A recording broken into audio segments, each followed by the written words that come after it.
Well, good afternoon, everybody. Welcome to the HRO Adventures Podcast number 6. This is Dave, and I'm here with Rusty out in the HRO Adventures cabin. How are you today? I'm doing good. How are you, Dave? Good to have you here. Glad the drive was a little better than the last 3 or 4 that you had to do. Yeah, not too bad. A little bit of snow coming over the pass, but otherwise not bad at all. So, how have you been? I've been really good. I tell you what, we're doing spring cleanup, trying to get the bird pens, getting them all ready to replant. Trying to have as much stuff ready so as soon as one gets empty out of birds, we'll start fixing it and working on that one, getting it ready for the new ones. And then by the end of the month, the chicks will be here and we'll start all over. So I'm spring break right now. So even though I'm getting things done, even though I'm sitting in here doing a podcast because I have the kids are off school, and so I got them cleaning things. All right. Let's see here. What did you have? You just had a bachelor party in here. So what did you have? I'll tell you what. It sounds way worse than it was, but it just tickles me that we could talk about a bachelor party. But every single one, I've done a couple of bachelor parties, but every single one of these parties that I always get nervous about, they always come. They're outdoorsmen, and so they love the outdoors. They love being private here at the cabins, quiet, fire pit, do their own thing. Nobody's messing with them. And these guys were no different. They rolled in here. I gave the hat to the lucky bachelor that was about not to be a bachelor, and we just had a good time. It was 16 guys. 16. Wow, it was a bunch, and we had talked enough that they were pretty well set up, but we had 4 guides. I limit my guides to only 4 guys, which is a good thing. And so we had 4 guides, 16 hunters. We split. Me and Bruce put the birds out. He had 2 groups, I had 2 groups, and within an hour we had everybody here. Everybody checked in. Everybody out. All of the guides were with their groups, and they were all out hunting. So and these were 4 groups, or 4 guides, all dogs with them? Yep, okay. They all have dogs. And they took the guys out, and every single one of those guys, I came back. We had the barbecue set up for them. You probably saw that when you drove in, and we had the picnic tables in the fire pit going. And so when they got done hunting, they got to come, and what a awesome time that they had. They were cooking stuff and eating, and it was just we had a couple other groups come in behind them, and of course they all saw them, which just adds to the ambiance. Just added to the groups overlapped and got to meet each other. They got to see each other and stuff, and they're going, man, we could do this too, and it's kind of like, absolutely, So, but those guys had a great time, and they shot a lot of pheasants, so yeah, what a great time. It was good having them here. Neat. So and instead of the traditional debauchery of a bachelor party and feeling horrible at the ceremony, this is a cool way to bring your buddies up that like the outdoors and do something very unique and memorable, right? So, very cool. Well, while you're doing that, I was busy flying. It's been a busy flying week all over the place. Lots of recovery trips and pop-up trips and 3:30 in the morning get-ups in the East Coast and ASAP golf trips. And so it's kind of get home and pull up the drawbridge. I don't want anything to do with the airport or the air traffic for a little while before I go do it again next week. But so it's kind of listening to you, how much fun you guys were having, putting on a good party for folks while I was trying to figure out weather and air traffic and, where you were going next. Oh my gosh, the East Coast is just change in a moment's notice. Yeah, exactly. The rules are changing and everything. So anyway, so glad to be here. Thanks for having me out again. The drive out was neat. Just got stuck behind cattle trucks, getting ready to move stuff around. So it is time. I can only imagine the weight of 30-some head of cattle in there. What that must weigh. But I don't think they could go more than 20 miles an hour. So no. But anyway, let's see. Before we go too far, I've got a gift for you. Oh, really? A buddy of mine that I do my Angry Pilot podcast. You can check that out on angrypilotpodcast.com, where we rant and rave about travel in general. He and I on the podcast try to support rural communities.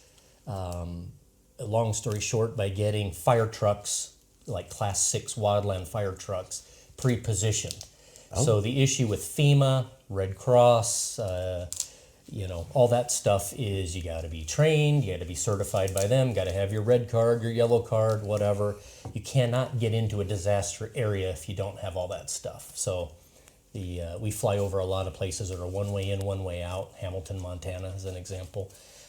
If something were to jump that road, you have communities you can't get out. And so we've tried doing the get certified. It's somebody's silo. They won't let you in based on both of us having fire backgrounds, EMT backgrounds, and then lots of flying over rural communities. We thought if you had a fire truck parked at the Grange already, you're inside the bubble. Nobody has permission of. Usually your outdoor folks and your rural community folks know how a chainsaw works, know how an airboat works, know how a fire truck works, or a pumper and a PTO, just like on a tractor, and could easily grab a truck and get started, and it's like a 16-hour head start on supplies showing up. So anyway, so he sews stuff out of Cordura, pouches, mag pouches, you name it, does leather work, makes belts, things like that, and then everything on our podcast, that's our, what do you want to call it? Our donation is the time and the stuff that we get for the podcast goes into helping him get the guy that makes the trucks up and running and training and all that. So this is a tourniquet holder that you can put gloves in, everything. It'll hold like EMT shears in the back. And since you're out there with guys that are doing broadheads and stuff like that, or crossing fences, that's the kind of stuff that gets somebody ripped open. Oh, so this is fantastic. Just kind of a neat deal you could throw in a pack or in a truck or whatever, and it's custom made for a Cat 7 tourniquet with shears that slide in the back. I have gloves tucked into mine, so I got everything for something nasty but easy to solve, Easy right? to solve, yeah, absolutely. Doesn't require a lot of training. Keep cranking until it stops getting wet, right? Well, you thank him for me. This is so we wanted very to pass thoughtful. that on again. Make Absolutely. sure your clients are taken care of and give you easy access to some super fast life-saving stuff. That's Absolutely. very low tech and simple. So we all carry first aid kits, but I've also not micromanaged my first aid kits because it seems like every guide goes, well, I want one of these or I want one of those. Yeah, so they can get expensive quick. and But so, that's custom made the way This we is feel wonderful. it should go, and then can go on Molly, can go on a belt, can go on backpack, whatever. I have them fits. in every vehicle down in the side panel, car accident, whatever. Absolutely. But that's fantastic. if you're needing a tourniquet, you usually need gloves and shears. So it's one-stop shop there. But anyway, he makes neat stuff, and he wanted to make one for you. So. Well, good. Thank you. So we'll thank you. Morgan for doing that. I will. Thank you very much. That's pretty nice. Let's pretty see nice. here. So while you were having fun with your bachelor party, I was out traveling, and just the pet peeves of staying in hotels. Their system's down. Guess what? Every hotel this week, their system was down. They couldn't take a credit card. They insist on mopping the floor at 6 a.m. checkout when every business person's checking out. And it's just, it hurts my logistical brain. It's like, why aren't you doing this at midnight when there's no one here and the floor's wet? So anyway, so I think you had a lot more fun than I did this week. But well, you're back from the the Inland Northwest Council's Bighorn Show over at the Spokane Center there. So it's a pretty cool organization when I looked it up. What is the Inland Northwest Council? What do they do? Well, I appreciate you letting me talk about that a little bit. The Bighorn Show, they do it every year in March up there in Spokane. They're at the Fair and Expo Center. I try to go up, just made lots of friends up there and everything else. And of course, it doesn't take much to attract me, a little shiny hunting object, and I seem to chase it. So that group, it was funny when you asked me as we were preparing for the show over the week and talking and texting, and I thought, well, I know who the group is, but maybe I better just touch up on this a little bit. So when I was at the show, I grabbed all their information and everything and looked it up, and it's exactly what I thought it was. They are a volunteer group that works on conservation, works with Fish and Wildlife, works with BLM, works with a lot of the other the government agencies and even the local nonprofit groups that are trying to do good work. And landowners, it looked like. Oh, too, yeah, right? absolutely. Yeah. Yes, landowners as well. Really extensive what they were working on. Well, they have good connections to be able to get into that landowner property. Some of these other groups are the conduit, kind of like what we do with HRO Adventures, helping people get access to, we're kind of the conduit between the landowners and the people that want to be out and enjoying things.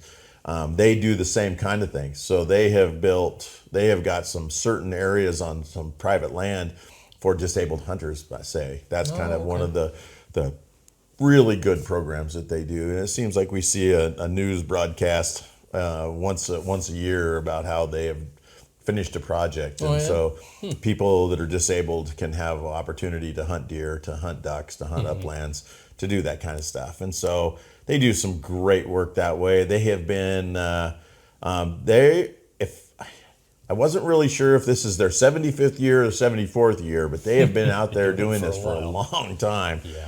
And my 16 years on the Game Management Advisory Council with Fish and Wildlife Department, they also had a seat on that board, or on that advisory council with Fish and Wildlife. I believe they still do. I believe they always make sure they send a representative to those 4 meetings a year. And so I've met some really good guys that really can, they really know how to work the political side of things. They also know how to tie that into the public and to the people, and kind of trying to work it back and forth. They're a nice voice because they are a nonprofit and they are a volunteer group that can walk into a stakeholders meeting like that and really speak for the outdoorsman, for the sportsman. And so they do a great work that way, along with their conservation efforts that they do in the field. And like I said, I've met many of them. I did see some people on their board when I checked it out online after the show, that I didn't know, which is good. I need to meet some new people. You need some new friends. And but there was half a dozen or so that I did recognize and I did know and that I talked to at the show. So they're just a great group. Now, just one little thing here is not every outdoor show is put on by a nonprofit or a conservation group. Yeah, that's unique. And so I've known this for years, but I never was caught up into it like I was this year. I've had several people come up to me and talk to me about how this show and that show, because I've kind of, because of the podcast and because of HRO Adventures, I've kind of looked into these shows a little bit deeper than just on the surface and just going to them or attending. And that show up there is completely different than a lot of the other shows, because it's put on from the perspective of conservation. It's put on from the perspective of, we need to have these groups in there and supporting these groups and helping them get more members and helping them do their little projects so that we can all collaboratively there you go. do a better job of serving all sportsmen, and doesn't matter what you're doing. And that show, if you're not going to it because you think it's just another sportsman show, you need to go. You need to go support the group. You need to go just to support the outdoors and what you're doing. And if there's a booth there selling sunglasses and you're not interested in it, walk by. But you need to go support these kind of groups and help them maintain the level of conservation. So it has outfitters, products, but it also has some conservation groups, both absolutely local level and national. Absolutely. Oh, okay, interesting. Yeah, and they do, and because of that, there is the commercial side of things. You can still go in there and do that kind of stuff that you would do at any show. But because of their focus on the conservation, you're going to see some of those other groups that it put in better places. It seems like you get into the ones that are all commercialized, put on by a show. And I'm not saying that they're bad shows. I'm just saying it's a different perspective. But put on, where the money's driving everything. You're going to see all of the high dollar, all of the big sponsors, all of that's going to be right in your face out front, and right there, because they're trying to make they're making a living at this, and that's okay too. but you might have to look a little harder to see the conservation side of things. Where in this show, you walk right in the door, and the first things you're going to be hit with right in the face are a couple of nonprofits that are, you know, trying to raise some money, trying to do some things, and it's just a different way of doing it. Well, it's neat to have a mix, right? It is. It is really neat to have a mix. But I would support, you know, I would encourage everybody to go and just go spend a day at the show. They have Family Day, they have Veterans Day, they have different things, and of course you can go see horns and everything. This particular one, it just worked out. The taxidermist got my son's deer done. Oh, that's right. That he shot last November, and so because of that, my son and I were hanging it on the wall there in his house, and I said, well, you know, we ought to go take this thing up to the Bighorn Show just to see what it measures out. See what it has. Fun, right? Yeah, and because I said it's so unique with that third horn, just to kind of take a look at it. Well, he came home with a buckle. He got first place for New Harvest. Wow. This year's harvest. So that's really cool. Yeah, and it went 192 and a half, and you know, or 4/8, whichever way you want to put it. Making big fractions. Yeah, and so, but you know, and I was pretty happy because we green scored it, and we didn't even know how to score it, and we came up with 194 and 2/8. Wow, pretty close. We did not shrink much. Know what you're doing. It was. I felt a little better that I did know kind of how we did that. Wow, very cool. So, but it was a fun show to go to. And give us a little story behind that deer, as far as like what did he get it with? Yeah, he got drawed. There was only 5 late rifle tags in November. So it was rifle. For that. Okay. And that is a completely closed area that's draw only. Wow. Now they hunt it from the 1st of September all the way through December, I believe. Okay. And but they're only draw seasons. Okay. And so what kind of round and what kind of distance did he use? He was shooting 30-06. Oh, okay. Traditional then. Yeah. He it's kind of funny. You know, I tried to move him up into some of the fancier stuff when I was a younger father and he was a younger son. But I don't know. I don't know. We will one of these days. Maybe we'll have him on and we'll ask him where the 06 came from. But my daughter got drawed for a youth moose tag on Mount Spokane. Wow, long time That's ago. Once in a lifetime thing. It is. It is. And well, it's a youth tag, so you have to be 16 or under. So anyway, she only shot a 243, and I couldn't talk her into anything else. And so I was doing a lot of gun shows back then and everything, and I ended up picking up an 06 in the same configuration, same Remington 700 model that she was used to. And we set it up for her, and it was a little heavier round. I felt, shooting a cow moose on Spokane, this would probably be better than her little 243. And when it came time, when I got it all home and got it all set up, and she was in, I don't remember. I can't even remember what season we were in, because my kids all played sports, and so we were playing something all the time. But anyway, Charlie, my son, grabbed that 06, and I said, here, I want you to sight it in. And so he grabbed the gun, and he was doing all the shooting and everything. Well, I started noticing that every time we'd go shoot, Charlie was taking the 06 out, and he was shooting it, and he wasn't even shooting, the rifle that he had wanted and bought. Interesting. And so this deer season comes. The moose tag was for November, and so the deer season rolls around, and all of a sudden, next thing I know, here he's carrying 2 boxes of 06 shells, and he's carrying that 06. I says, well, how come you got your sister's gun? He goes, this is not my sister's gun.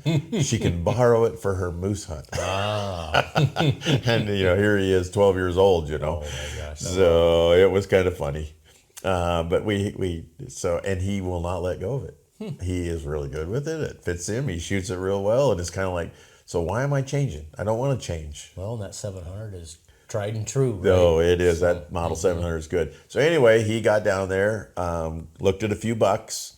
That unit, the desert unit's a good unit, because of they manage it.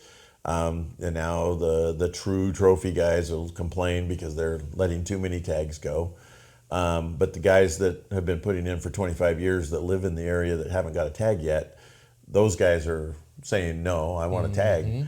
And so anyway, he got, there's plenty of deer to look at, and you're not really in it's not like general season where you're kind of combat, where you have, your opportunity, you let a deer walk, somebody else could shoot it. There's only 4 other people that could shoot it at that point. And so because of that, he could look at a lot of deer and go around. The problem was, in true Jim Shockey form, don't turn something away on the first day that you would shoot on the last. Oh, I've been burned by that sort of thing. And so this was the first buck he saw, and a friend of mine was with him. I couldn't go with him that day. It was a scouting day. And my son fell in love with this buck and showed him a couple other nice bucks, that probably would have scored better without the third horn, but were a little bit different just because they were a little more typical. And the problem was he just kept gravitating. For whatever reason, all roads led to this buck. He could always, every time he'd turn around, he was back looking at this buck again. And so at the end of the first day, after looking over 5 or 6 shooters, he went back and said, well, if that buck stands up and lets me shoot at him, I'm going to. And he went back, and guess what? The buck stood up and let him shoot at him, and so he shot at him. In the cards. I'd like to tell you that he made a 392-yard shot, but I think it was closer to 160. So, but he did a good job of hunting. That's decent. Yeah. He saw it at 500 and got a little closer and did his hunting, did it right, and dropped in one shot. So hey, that's pretty cool. But he's way better shot than I am. So maybe I shouldn't have said that on the podcast. That's right. We'll just delete that. Yeah, we can delete that out. So, but yeah, that was just kind of a fun thing to go to the show. Yeah, that we didn't expect. Cost me another drive up there though, because I had to go get it on Sunday. Yeah, that's true. So, all right. Well, so walking the floor and at the show. We like to do a little bit of a review. We've done it for a couple of other shows, but who'd you talk to? Any latest innovations that you stopped at their booths? Give us a little breakdown on what you found interesting at the show. Yeah, I swung by the McLure booth. I know quite a few on the pro staff of McLure and some of the guys that run all that. And so who was there that I would know? Nobody, which was really kind of funny because you and me know some of these guys. Yeah, and I went up there and I said, who are you? And he looked at me and he told me who he was and he goes, who are you? And I says, well, there we go. I feel much better. You don't know who I am either. So, but yeah, it was just kind of fun to go by. I swung by the booth a couple times, but we were missing everybody. That was a good one. I love that there's a youth hunting group there that takes, they have purchased one of those tracked wheelchairs, the rough country wheelchairs. Okay. And they take kids out, not just Make-A-Wish, but there's a couple other organizations that do that. You don't happen to remember their name by any chance, do you? That's what I was just thinking. We'll have to look them up. I should have looked that up. Maybe we'll talk to them on a future podcast. Yeah, because that'd be kind of neat. They do some really good work, and they have hunted a lot on my neighbor's property over here. Oh, okay. So I'm sure we could get them on. Absolutely. Okay. Yeah. Went and looked at several other things. The SCI, Ted Beach there, running that auction. I'm going to be donating to that. That's coming up here on April 26th there in Spokane, and sitting there talking to them. I like that group, but I really like the people that stop by and talk. Oh yeah. We talked to quite a few. And so I had a really great time, even though I'm just a donator to their auction, but Ted was introducing me to people and just standing around talking to the other guys, meeting some new people, and then they're introducing me to people that were walking by. That was really cool to spend some time with SCI. I look forward to, there's a SCI Northwest group over on the west side of the state. I have several pheasant hunters that are part of that, and they'll be working with me in the future for them. So that was kind of cool.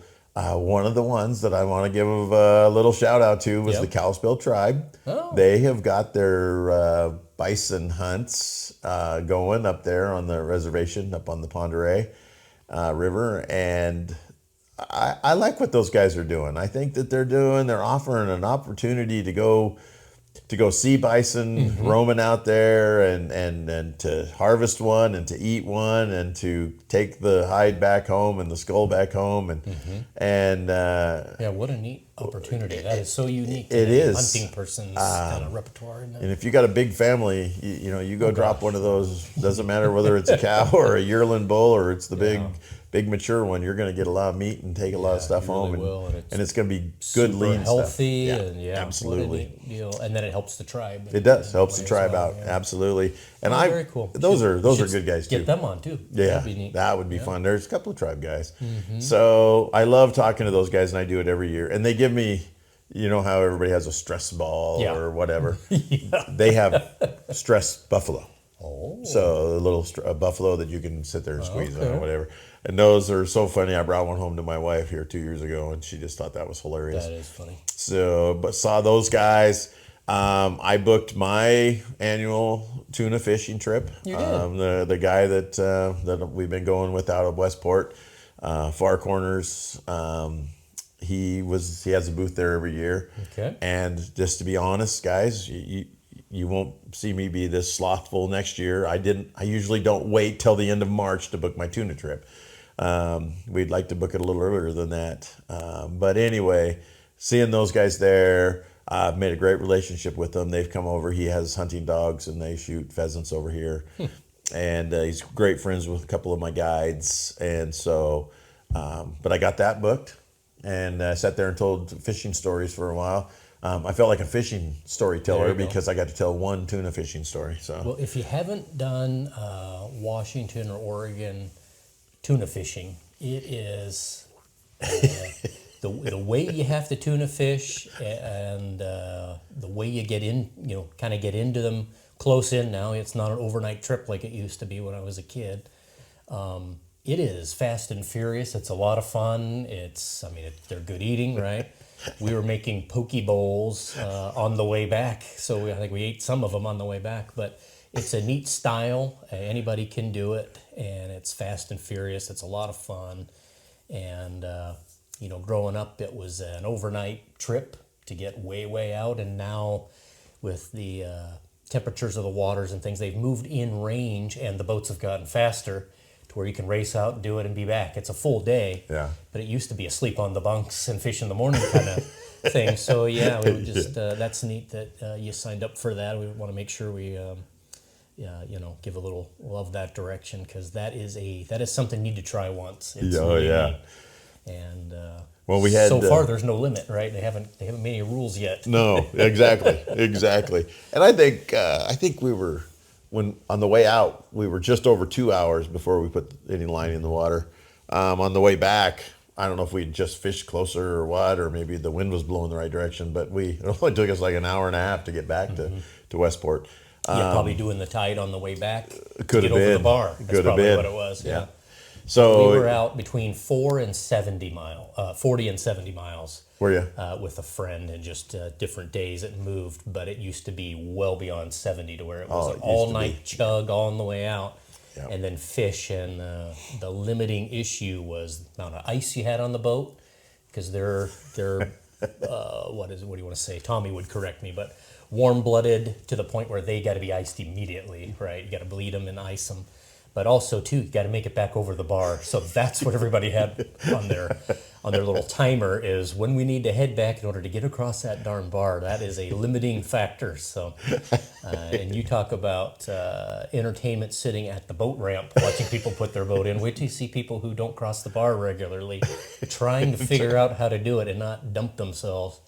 It is definitely a skill. So, pretty interesting things that have to come together. And we did timing of the swells and all that for many weeks leading up to find the right day to go, and it ended up being a perfect day. Perfect day. But there are days you see people turn back. It is just the interval between swells can get to the point where it's just dangerous. It's not even worth, you just hang it on the boat for dear life. So yeah, the prep that goes into it, and then the fishing is such a different style than Puget Sound salmon fishing or lake fishing. So definitely something to look at. And say the name of the charter guys you like again. Far Corners. Far Corners. Okay. Yep. Yeah. So yeah, they probably have a website. Look them They do. up. And I think if you just go to tuna fishing or watuna.com, I think. Okay, watuna.com. watuna.com. Yeah, we'd love to send some people that way. It's such a neat deal. It is. And they do the lingcod fishing, the bottom fishing, and they do some halibut fishing too. But tuna's their big thing. And Daryl's a great guy. And I met all the guys on the other boat that run the other boat for him. He's got 2 boats, and they just do a great job and treat us all nice and everything. We had a couple of first timers on the boat this time, and one of them will go again. We'll probably never miss another trip, and the other one will never go again. So I did notice that in our group there are the "I don't ever need to do this again" people, and the "I'm hooked. Where do I buy this boat?" Exactly. So it's kind of fun. So got that done. Neat. I ran into Landmaster, which makes side-by-sides. Their claim to fame is that they build everything in Indiana, and all the parts. They try to do all American-made parts and everything as much as they can. And I want to say they were trying to tell me all the labor is done in the United States. Most of the parts are made in the United States, and it's like when you get all done, 95% of the machine is built in the United States, which is kind of cool. They make a gas one and an electric one. Everybody, the side-by-side industry has really taken over in the agriculture. They're used for just about everything anymore. There's a lot of them used in construction now and everything. Well, they make an electric one. Well, I would think they'd cut down on like brush fire issues, possibly. Maybe. Could be. So could be. What kind of range or day do you have out of a battery in that? Well, that was my question. They kept telling me 50 to 60 miles. And so, we looked at the battery and we looked at all this, and I'm going, okay, well, that's the 2-wheel drive model running downhill on a paved road. And I said, so what about my house where it's not going to be a paved road? I'm going to be in 4-wheel drive 3/4 of the time, if not all the time. I'm going to be going through brush. I'm going to be hauling stuff, and I'm going to have a sprayer on the back of this thing. How long does it take to charge up and all those things? And they have made theirs so it just plugs into a 110 cord into your 110 house. So it's not a Tesla supercharger or anything like that. And between 6 and 8 hours, it'll fully charge if it's completely dead. Okay. So basically you use it all day, plug it in at night, and it's good to go the next morning. Most people that are just running them around, if I just used them only for putting birds out, I wouldn't even have to charge it all weekend. I could, really? I could probably put birds out on Fridays, do Saturday, do Sunday, and then plug it in Sunday night, and it would probably be fine. We just don't put those many miles on it, and we're not working it as hard. We're only driving it, 5 to 10 miles because we haul it to each area, and then take the side-by-side out. So for the birds, that would be good. But for the rest of the stuff I use it for hauling feed, for running back and forth between ranches and those kind of things, I still probably am going less than 50 miles a day. But anyway, there's still a whole lot of the rest of the story that the electric just really kind of holds me back. Can you carry extra batteries? Are they sealed? I mean, well, the batteries, thinking no fumes and no noise could be something, right? Well, the no noise actually caught my attention. I'll go along with you on that, Dave. Yeah. So they were trying to get me to, well, you would hunt with one of these things. Well, okay, maybe not. I will say this: we use side-by-sides for recovery around here. Yeah. But we do not use side-by-sides for hardly anything else during deer season, especially. Deer can hear a high revving engine. So whether it's a 4-wheeler, whether it's a side-by-side, they can hear that thing. And I mean, tell you what, they know exactly what it is. And I'm better in my diesel pickup with no exhaust. It's just, they're used to farm vehicles The side-by-sides are starting to come to that, but still the high revving engine just really, when it starts pulling, 4,000 RPMs, it's just too much for them. But these are really super quiet. I got on and read a whole bunch of the reviews, and the guy told me, he says, when you're reading these reviews, he says, I want you to email me back. I'm going to email you day after tomorrow, or after the show, because he says, I want to hear what you think, because they were getting 4 and 5 star, 4 and 5 star, 4 and 5 star, and then all of a sudden here was a 1 star. The metal box makes too much noise. Well, you didn't hear about the metal box making too much noise on the gas-powered engine. You only heard about it on the electric one because there is no noise. And now you hear the metal box. Everything. Yeah, exactly. And so, which is so true.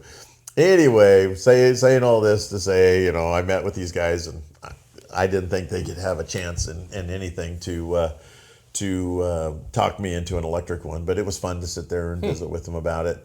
And then the guy goes, he goes, I'm going to sell you one of these. And I says, well, good luck with that. And is the price range same as gas, a little bit more? It's cheaper. It's a brand spanking new one of these out. Well, I take that back. To answer your question, it's about the same. About the same, okay. Okay. But the Landmaster is cheaper than, like right now I'm driving Polaris. Oh, yeah, brands. And so brand-wise, it's going to be cheaper. Okay. So anyway, the guy goes, well, I said, well, good luck with that, selling me one. And he goes, I'm here to tell you. And when I put them side to side, you're going to buy the electric. And he says, and I said, well, I don't know how you're going to prove it to me, because I'm not going to Give me a demo for a season. So he said that he goes, I want, and it's partly because of my clientele. And I have so many people rolling through. Sure. And they see what I'm driving. They see my Polarises. Yep. They see what I have. And so he goes, I need a Landmaster on every one of your trailers. And I need everybody that comes to your place to see it. So when they come into the farm, I need the farm to be driving these so that they, because, my office is right next to the farm office.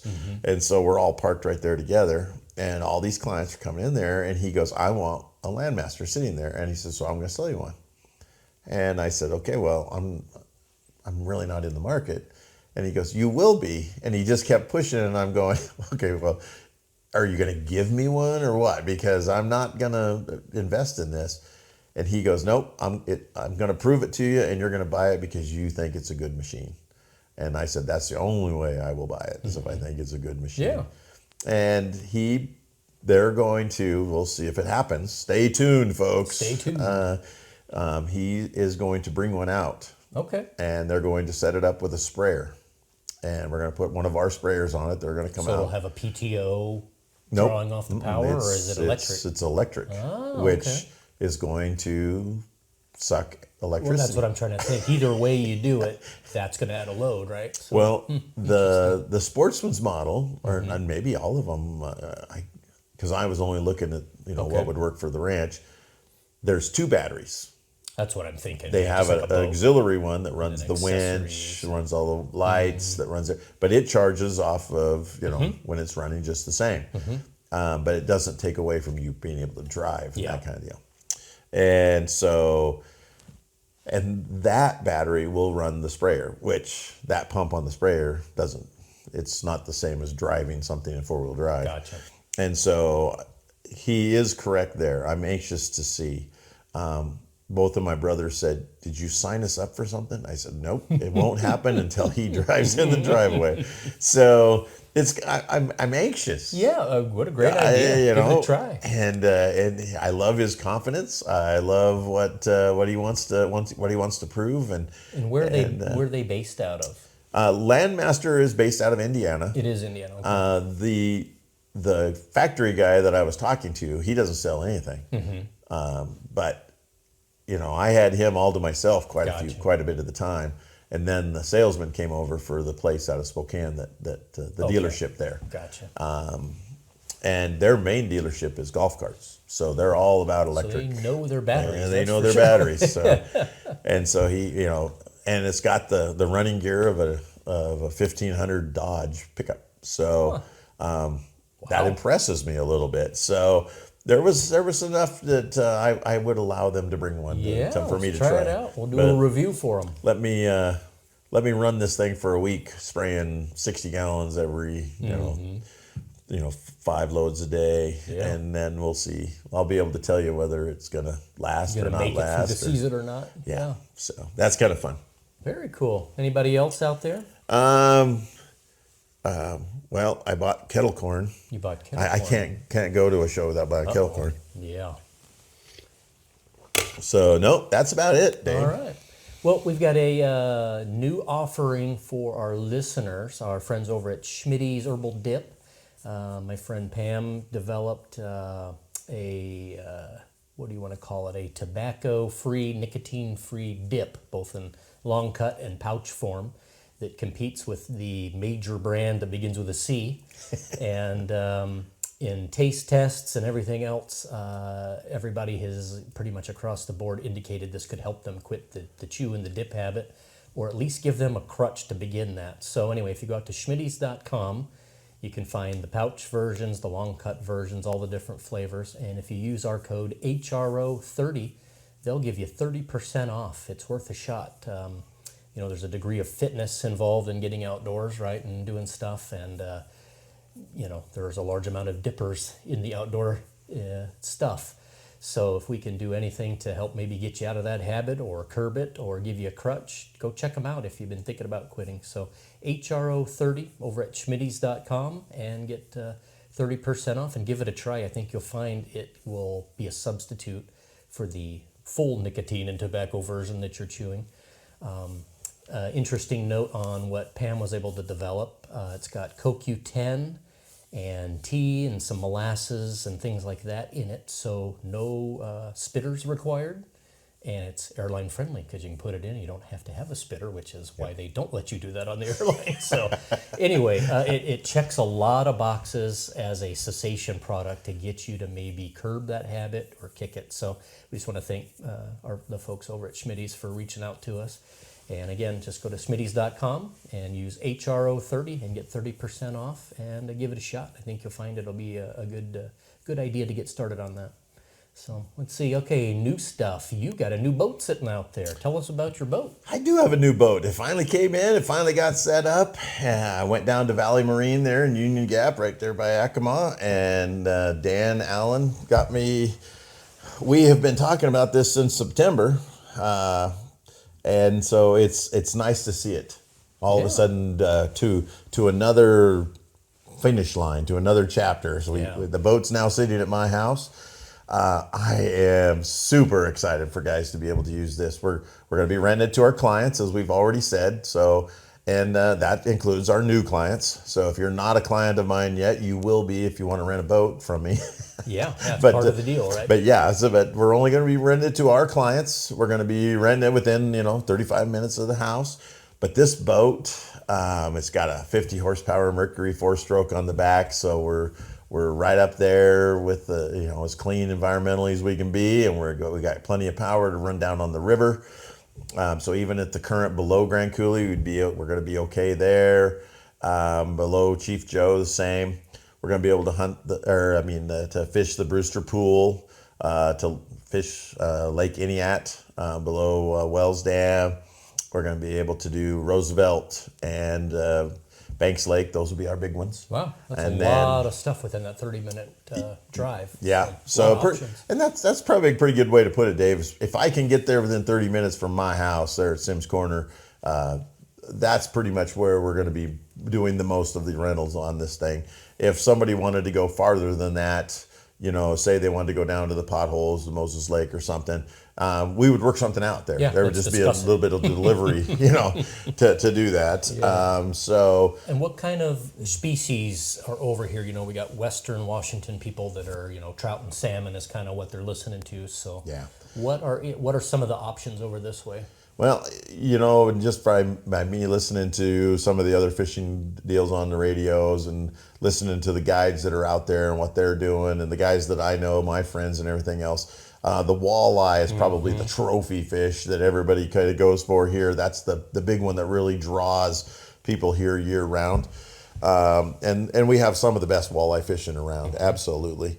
That's a big one. A lot of people, that Brewster Pool, the sockeye salmon in July, that is a huge draw. You'll see 200 boats on the water down there at certain times. So that's some cool stuff. Those are probably the big two that everybody really wants to go through. And then from that point, you're going to start talking about the triploids and rufus. You're going to be talking about the kokanee in both Chelan and in Roosevelt. Those are ones that guys seem to come out and target. And then there's always the bass. Yep. There's smallmouth bass, there's largemouth bass that you can pick up and all over. And pretty much all the rivers around here. So if you just know where to go and kind of target those. And there's bass tournaments on Banks too. Banks Lake has a lot of tournaments on it, so it's not really hard to find somebody that knows how to fish banks for something.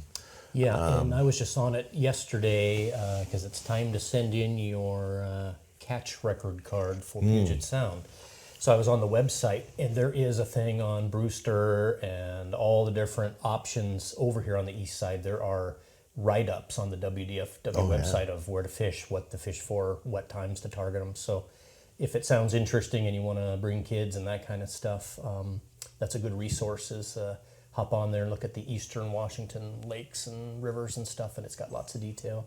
Well, and that was one thing that I really did like about Sportsman's Warehouse was they had the board out front. The board. It was always telling you what the temperatures were and what everybody was fishing for. The latest lure was working. Yeah, exactly. Yeah. And so again, it gave you a place to start. And it kind of was in the last 2 weeks that all that information was up there. And a lot of times it was in the last 3 or 4 days. So I like that about that. We are going to have the regular trout fishing season starting here the fourth Saturday in April, like always. So the resorts, the little lakes, Blue Lake, Park Lake are all down there. You probably noticed this morning I was that driving Lake past, Lenore. They're all jumping with fish. Oh my goodness! You see the rings and everything's got ducks on it. Well, in Lake Lenore right now, they're catching aren't those triploids too that they're catching out there? Yeah, and it's all fly fishing only, barbless hooks. But lots of canoe guys were out, or kayak guys were out. You do not speed through that 1 mile stretch right through there because there's cars parked on both sides of the road. Yeah, every turnout had a car in it this morning. Yeah. So yeah, it's definitely that time. There was a guy there in a little silver pickup that has star on the side that was he was talking to everybody. He just must know everybody. And a weird spotting scope sticking out of his driver's side. Yeah, exactly. He had a belt on with a gun. I don't know. Maybe fishing while I don't know. Yeah. No, it was busy. But but the boat is, we got it set up with that 50 horse Mercury. So it's going to be bulletproof. It's EFI. And so that we're very happy to be able to put something on like that to keep people going.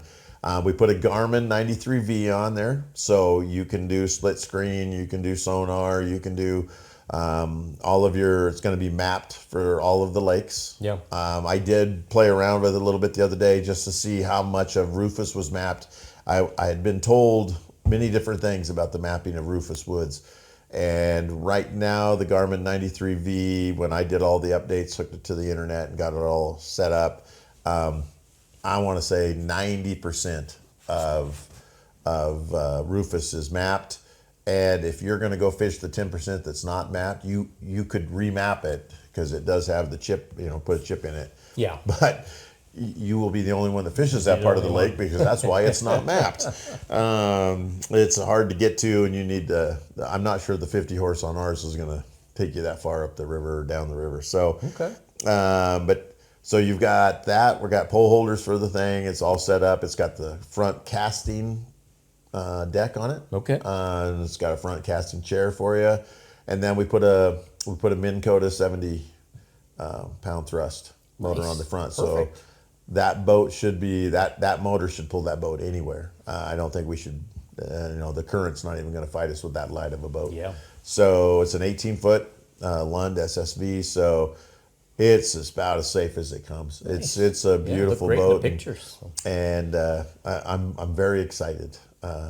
So, like I said, I want to thank Dan Allen down there at Valley Marine. They did a nice job of steering me, encouraging me, directing me, and helping me out all along the way. and he made me pull out my phone and videotape him showing me how to use the iPilot on the Minn Kota, which I've already watched twice. Still don't and now I know why he had me videotape it all. That remote control and that thing is sweet. Yeah, they are nice. So, well, we're running out of coffee. How about we take a coffee refill break? And, let's do it. Go down the calendar next. All right, we'll be back. You've been looking for a way out, a way to kick that old dip habit without giving up the satisfaction. Introducing Schmitty's Herbal Dip. No tobacco, no nicotine. Just a satisfying blend of natural teas and rich flavors, packed with real flavor and designed to ease the craving. Schmitty's is the perfect way to enjoy that familiar dipped experience while moving toward a healthier you. Whether you're looking to quit or just want a cleaner option, Schmitty's Herbal Dip has your back. Schmitty's Herbal Dip. Quit the habit, keep the ritual. No spitter required. Available in stores and online now. Make the switch today. Go to schmittys.com. Welcome back. Let's see, it's time now to get into Rusty's calendar. So it's become a fan favorite as we look at the emails coming in. They want to know what we're up to. So number one up there, we've got a tournament that you've got listed up there. What kind of fishing tournament's coming up? We do. There is a 3-species tournament on Banks Lake.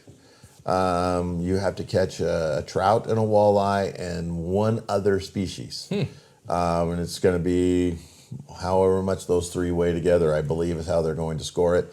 All that tournament stuff's online, so you can go on and take a look. I don't know if they're still signing them up. I believe it starts on the 11th. Okay. And then it's all weekend long. I don't know how they've done it. I know they've done it in the past, but it'd be something to look into. The reason I know as much as I do about it, not just because I live next to Banks Lake, but because one of my guides fishes it every year, takes his kids, and that's a family outing and a little bit of a competition. And fun. And they have a lot of fun at it. And this year they're taking the new boat. So wow. I need to get a Hidden Ranch Outfitter sticker on that boat, I think. I think so. Yeah. But yeah, so they're going to take the boat out. So that tournament, it just sounds like fun. So I'm going to go down and watch, see them on the way in and have dinner with them a couple times. So I'll know a whole lot more about that. That'll be a couple podcasts down the line, I'm sure. Okay. The other thing is on the calendar is the fourth Saturday in April is always the trout opener. So Park Lake, Blue Lake, the potholes, all of those, and quite a few lakes up around Manson, all open up. There's some lakes up in Okanagan County that open up. It's just kind of like since my earliest fishing memories was we always fished the opening day of fishing season. And what was really funny is it used to be Sunday. It always was on a Sunday morning. Okay. And so we would go down and go camping, and we would have everything set up, everything ready, all of our fishing poles. We'd be casting in the parking lots. And then we'd wake up at dark 30, be out on the water, or out on our spot, or out in the boat, whatever it was, and we would fish it. And I remember those old pot ski eggs. You used to be able. You can still buy pot ski eggs. Yeah. The little ones. I probably have a ones. jar from the 80s in my. That's all dried out. Yeah, exactly. It's kind of like petrified wood now. Marshmallow and egg, right? And we did that and a worm.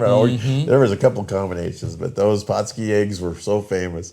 But yeah, we used to, and then we would catch our limits, and Mom would, get our hair to lay down and change our clothes, and off to church we'd go. And so that was, and then back home. Collection tray It smelled was, like this. yeah. Is that a fish scale in there? Does my hands smell fishy to you? And so, but that was the deal. So this is the normal opener for the state. Even it seems to be the one thing that the fishing industries or the Fish and Wildlife has stayed with over the years. Hasn't changed It's much. always that fourth Saturday in April. So be looking for that. The one thing is Jameson Lake. I hardly ever mention Jameson Lake, and I live really close to Jameson Lake. Okay. And it's one of those old time lakes that I could go over and talk to people that, lived in the west side of the state all their lives. And, now they're 60, 70 years old and they have childhood memories of coming over and fishing Jameson Lake. And that just so happens to fall within the 45 minutes of my house or whatever. And we can, if people wanted to come over and have a, kind of an old time memory walk down memory lane fishing trip, I've got a boat for you. If you've never been there before, I would suggest there's a little restaurant that they've just opened up and it's working pretty good there at the north end where you come through Mansfield. There's no way to drive around the lake. So you either come in from the town of Mansfield off Highway 172 or you go Highway 2 and drive north and you come into the south end of Jameson Lake. And there's a little place down there that makes the best pies. It might be worth just going for the pie and then looking at the rest. And then stay for the fishing. Yes, then stay for the fishing. But they make the best pies. And so, and the other thing that they do, it doesn't really help in the springtime as much, but that little place is packed on Seahawk Sundays. So, it's just kind of fun to have those little resorts, to have those little moments in time, and they've been there forever, and things have gotten up. So I wanted to give a little love out to Jameson Lake because it's still there, it still does great, and it's just one of those places to go. Nice. All right, sandhill cranes are swooping in. What you got there? It is time. I'm trying to get pictures Yep. And this year, if you're listening to this podcast and you haven't come out, but you remember the past years, the reservoir is full. This is the first time it's been full in at least 6 or 7 years. And every time the reservoir is full, there will be 10,000 sandhill cranes parked out there. It used to be a mating ground. So we would see all of the mating rituals and the things that the sandhill cranes do. But because the reservoir doesn't fill up as often now as it has when I was a kid, but there's still people. I just saw in the last 2 weeks I've seen, I don't know, a dozen or so cars come up checking it out. Because if you come on the county road, you park right at my house, you can see the reservoir and everybody puts the binoculars out. The big geese have already come and went. I don't see any more honkers out there. There's still a ton of geese out there. A ton of ducks. I saw this. There was a lot of ducks. You probably saw those. There's a little pond right next to the road. Has that green wheat field in it. Yep. And those ducks you could have walked across. Oh my word! They can feed on the green wheat and then they go right back on the water, and they love that spot right next to the highway. We counted 8 different species. I was going to say these were mallards. I don't know my ducks that great, but they were mallards, and then the black head with the white eye or whatever it is. I don't know what they're called, pintails or something. But you could have walked across the water and not got wet based on how many were just out there paddling. And these are just the game birds we're talking about. I mean, sandhill cranes are hunted in some places, but the sandhill cranes seem to get a lot of, Othello now has a sandhill crane festival. You're right, they do. So the sandhill cranes are here, so you're going to want to come and see those. And we're running out of weeks on them, right? So plan between now, April 1st, April Fool's Day, I guess. And the end of the month, and then that's probably your window. Probably won't see any after April comes through. We'll probably see them for the next couple weeks, probably down to around the 15th, 20th or something like that. Right. The next thing on my calendar is I need to get my bow out. You have shamed me into. I am late now getting my. We gotta get that. But I don't have a new one like you do. You need to get it out, get that string stretched back out, get your arms back in that shape, and start shooting. Yeah. So for your September mule deer guys, now's the time. Now's the time. To your bow shop, get in line. Get your peeps and strings tuned up, and mine needed a few extra twists, I noticed. But and if you're going turkey hunting with your bow, you may be a little late. We got till the 15th, right? So the youth You got 2 weeks Yeah. to get your bow in drop shape. off your tax return in the mail. Yeah, you got a couple weeks, and they're definitely the pictures coming in on Facebook and stuff. They're up, they're in groups, they're moving. So, but I did notice some of my guys talking to me about getting their new bows. I just got an email the other day. A guy got one of my longtime hunters bought a new bow that he was all excited about. I found another bow shop that you and me need to talk about. That was down in Wenatchee, that I was really excited because, as you and I have talked on here before, there's not a lot of good bow shops around. There's not even any bad ones. Here in Seattle, right? So, but I found another guy, and I'm excited. So, getting your bow, getting it out, and getting it tuned up right now is a good one. We're shed hunting right now. Okay. We're out there looking. I have not seen it's been probably a while since I've seen a one-horned one. So I think everything's pretty much lost their horns at this point, and should have if they haven't. So they're laying out there. You just got to go out and find them. So if you knew where they were a month in the last, 5-6 weeks, that's where I would be. Going back to wherever you've seen deer in the last 5 or 6 weeks, you're probably going to see some of that. And so getting those out. The other thing is when I was putting pheasants out over the weekend for the bachelor party and the hunters that were here, all the buttercups were popping up. So stuff's blooming. We're just about ready to see spring flowers everywhere, aren't we, for the next little bit? So I was talking to one of the guides that guides around up here, and he's slaying the kokanee on Roosevelt, and so but then he goes and fishes the salmon out in the ocean too, down on the Columbia. So he'll be down at the mouth of the Columbia here pretty quick. Okay. And so that some of that fishing's kind of been going. It doesn't hit my calendar too much. But again, the cabins are a great launch pad to hit some of these locations, right? So find find the Sims Corner location, figure out, if you go to the HRO Adventures website, it's got the address and shows you where the cabins are. A great base station to then launch from and go do hundreds of things in all different directions, right? Well, and all the birds of prey are pairing up right now. They're doing their thing. So I was back right above Banks Lake. I was probably about a mile and a half from the actual wall, and up here on top on our side, and there was two bald eagles doing their thing, and they landed out in the field, and as I was sitting there with them, and I was just going, I should maybe, now that I got the new boat and I need to run it around a little bit before these guys ran it, maybe I'll take off and go down and get on the lake on Banks and go see if I can find those golden eagles that we talked about. And I no more than said that, and it wasn't 10 minutes, and 2 golden eagles showed up. And so I know that they're all pairing, and they're I don't know if they're nesting right now or what they're doing, but and I think most of those are mate for life, right? Like they stick together. And, I've heard that. I have too. I think at least in your eagle family, anyway. Yeah. So that kind of stuff right now is out there.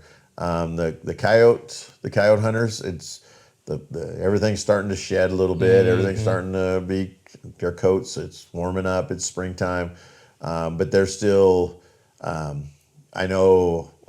Just a quick story. When the coyote guy was out shooting around one of the cattle herds over here. Just the thermal guy. Yeah. Yeah. Okay. And he was telling me. He says I got all set up and in one of his normal spots, and he goes, and there was something. As I was scanning the field, he said, there's something glowing.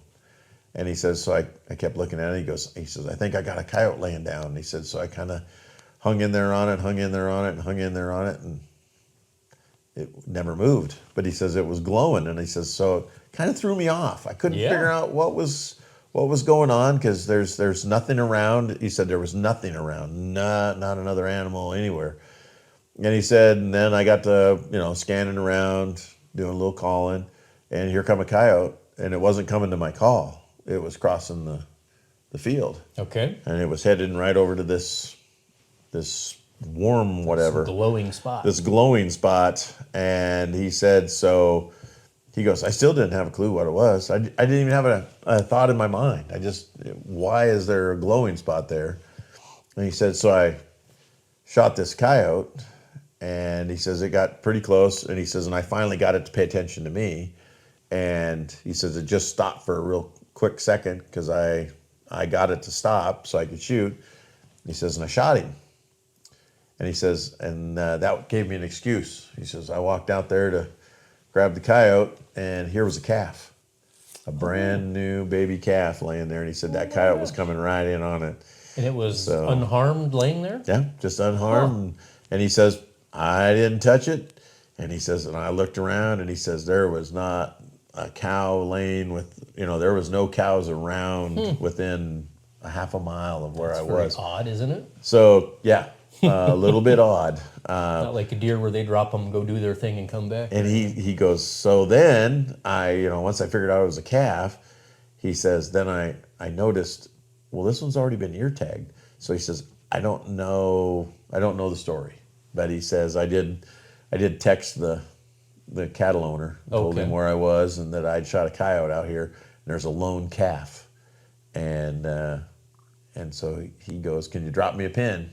And isn't that's that relationship back to the hunter really with the cool, landowner, and dropped a pin where that calf was, so that when it came daylight, he would be able to go out there and find that calf, but he felt a lot happier about having somebody out there shooting coyotes, so that calf didn't find it dead later or whatever. Yeah. But anyway, so that was kind of cool. But those guys are, the predator hunting is slowing down, it seems like. Just seems like that sometime in the spring when they're changing their coats and different things. But all the coyotes should have mated back in February or March. So they should be, really, we should probably start seeing pups here in about 6 weeks, 8 weeks. All right. So that's going to be kind of taking care of that. We will see coming here shortly, probably in May, I'm guessing. April, maybe. Some of the people are cabin fever that are going to want to get out and look around. Get around and look at some of the flood. The geology stuff. Side of the house. Yeah. Yes. Okay. And so we're probably going to. Some of those guys that have talked to me last fall and will going to want to do something this summer, if they start getting excited about it, and especially, we had 2 days this week that it hit 70 over here. Yeah, I saw that. Which was way out of character, but boy, it was nice. I'm not complaining. I was loving every second of it. It was kind of fun. That's very cool. It was kind of fun. All right. Well, we talked about your bow guys needing to get sighted in, and you know what? The rifle guys might as well take advantage of time and get going on that too, because your September for your bow and your muzzle loader, and then your rifle guys coming in right behind. So Yep, absolutely. Should be thinking mule deer if you're a mule deer guy as well. And I talked to the guy. I bought a couple more those AR 500 targets. Oh, some steel. Some steel targets. You get your I bought a couple new ones. We're going to have the range set up, and all that'll be in. So starting 1st of May, should be able to, if you wanted to come out and bring your buddies and bring the family and do some long range shooting, just do some shooting, start developing loads for your hunting rifle, those kind of things. And of course, it's really shows up if you don't practice with your bow. But I'm just here to say, as a hunting guide, all these years and all this time I've spent with people, I can tell which ones shoot that don't just shoot in October, that shoot during the spring, during the winter, during the summer. That muscle memory, the way that they hold and carry their rifle, it's a big deal. Yeah. And you're right.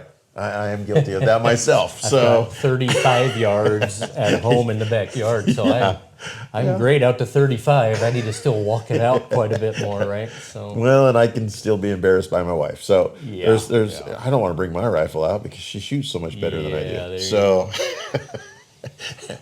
yeah, ain't that the truth? So yeah, we got stuff because before you know it, life gets busy during the summer and all the do lists, the spring and and everything. And before you know it, we're going to be into that August bear season, and somebody's going to want to go shoot a bear, and their rifles, at least run a rod through it between now and then. Yeah, opening the scope out of the box at the tailgate. I've had that. Yeah. So, but it's money well spent to go to a range. It's a couple $100 for a membership, most likely, and get some shots in and figure some stuff out. And I still got, I bought that new muzzleloader. Yeah, you gotta get that out. Yeah, I need But to get that out. and same with boots too, right? If you've changed up any gear, the first day here is not the time to find out how those boots rub, right? So put them on and cut the grass or do whatever other honeydews you've got. So but, did you get those broken? Did you see the advertisement that I want to say it's Stone Glacier? I might have. They came out with boots that have GPS trackers in them. Oh, I haven't seen that. And I know of a couple of archery guys that take their boots off. That maybe that would be good. They might be able to find their boots. Yeah, I was going to say that must be what it's for. But I heard this a guy that he was a famous athlete, and his daughter now is playing college basketball, and so all the last couple of months, I listened to sports talk, and he was talking about his daughter and everything else. That the whatever school she goes to, they have trackers that they put on their tennis shoes, and they know when they're in the gym and how long they're in the gym. So I fly with, maybe half a dozen people that are super triathlete people, and their shoes and their pedals and everything record, and then they can dump it to their trainer in another country. One guy I know tries to go for a run while we're on the road, and his shoes are tracking it. He links it to his laptop, and his coach in Croatia can fine-tune his running stride and everything. So I know Garmin specifically been doing this forever, and the fact that it will cross over now to outdoor stuff is kind of neat. I mean, I don't even know how I would use that stuff, but these guys, they can get data back from their coach that they're paying quite a bit of money to have, some running coach or a biking coach. And there's a swimming application as well that your left foot's hitting the ground this way, it needs to do this and whatever. And so... Well, I know like your Fitbit and your watch, how they track a little, but they're not on your leg, they're not on your foot. Yeah, these go in your pedals or in your laces is what I've seen. And they get back to their room, and instead of going to dinner, they're downloading it to their coach in Croatia who's telling them what they need to do with their run. And so the fact that could cross over, that's interesting. Yeah, so I don't need any more stuff. That's my problem. Hey, I'm already tracking my arm, and my phone tracks me and everything else. I don't know that I need my boots tracking me. I was on the road in the Midwest, and there was a bow shop, and I checked it out. Just happened to have enough time to even pop my head in, and there was the Garmin site with the laser rangefinder and everything that's not legal in Washington as far as electronics connected to your bow. But it was like, well, this isn't even, my kids could figure this one out. You just roll the thing till it centers and release the arrow, right? Yeah. So long days from the tape, and I remember making my own pins when there wasn't such things as pins to use. And so, at this point, I don't think I need any more stuff. But super cool what's out there.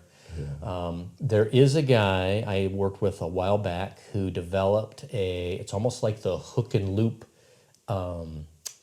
Velcro side that went on your arrow, and as your arrow hit, it pulled a tracker off and stuck to the fur so you could find downed game. Oh, there you go. Man, that guy went round and round in different states to get that approved, and it was a no, we don't want you tracking game. He's like, this is for guaranteed recovery, though, and it never materialized. Couldn't get past the patent, but there's a couple neat things like that I have seen over the years. But the Garmin, I have noticed, has a lot of that tracker stuff. Yeah, I would imagine that's their and I've seen the fitness guys, and I wonder how we could use that with outdoor stuff. That's interesting, but great. Well, we're getting there on time. Anything else you want to add? Final thoughts? Well, no, I just go look me up at hiddenranchoutfitter.com.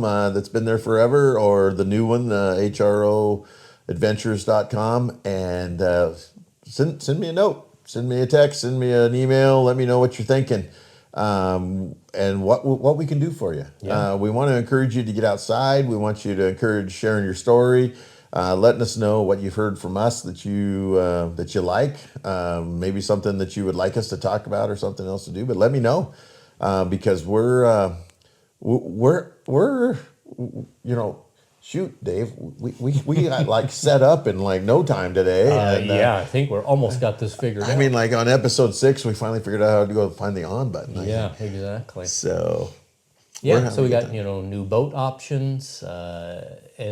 Fishing now enters the realm, and there are hundreds of places to fish around here. So and duck guys and everything. So look Rusty up, and just remember Rusty and Jackie provide full service. If you need a bachelor party, need things catered, need to be fed, need lodging, that kind of stuff. So look them up. Let's see, this is episode 6, so we're getting close to some fishing episodes coming up. Yeah. Absolutely. So thanks for listening. Rusty, we'll sign off, and we'll see you next time on episode 7. All right, sounds good. Thanks, Dave. Take care, everybody.